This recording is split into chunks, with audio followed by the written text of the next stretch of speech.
Alistair thanked his predecessor, Heineke Meyer, for the youngsters that he blooded during his tenure, and we also know that Alistair's got a great track record of doing that himself. Yeah. So how do you see that sort of continuation? And then obviously the transformation objectives he will have now. Yeah. He said that he will only play guys that he backs, but we obviously know it's not as simple as that. Yeah. And of course with Saru's sort of a 2019 objective of having 50% representation. How do you see Alistair managing all of that? Yeah, well, I mean, I think that's his biggest challenge. I think transformation, considering this, the strategic transformation plan ideal, which is 50% players of colour in the Springbok team by 2019, and 60% of that 50% being Black African, is quite a challenge. There's still not really enough players coming through to be able to say confidently tomorrow, for instance, that a box side could be structured along those lines. I don't think the franchises are doing quite enough yet to advance the cause of transformation. Last weekend, I think there were 3 of the major franchises intended starting with 3 players of colour in their starting 15s, which tells you that the percentage is still way down. And if that's happening at your franchise level, what price then the Springbok coach, the poor old Bok coach, who's got to then try and find players of suitable experience and quality for his national side.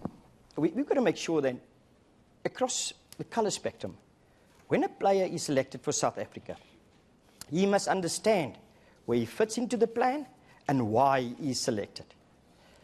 He must understand that this is what he brings to the team, because this is where it fits into the philosophy and the plan.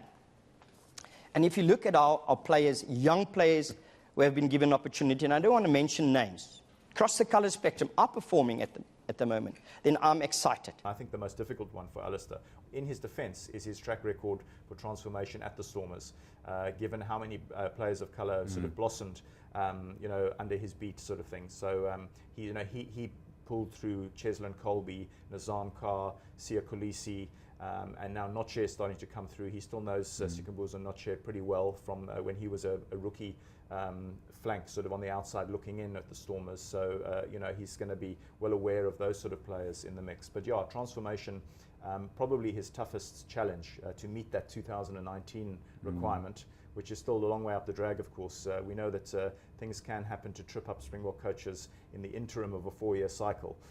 So let's not sort of put the cart before the horse, but that is something that's going to be hanging over his head pre-2019.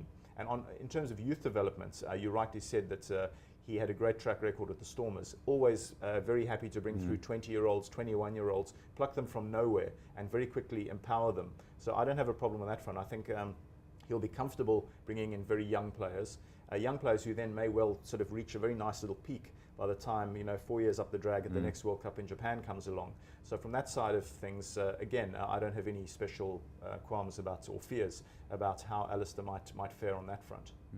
But he said, he assured everyone that come June, obviously Ireland are going to tour South Africa in June, that the box will be ready.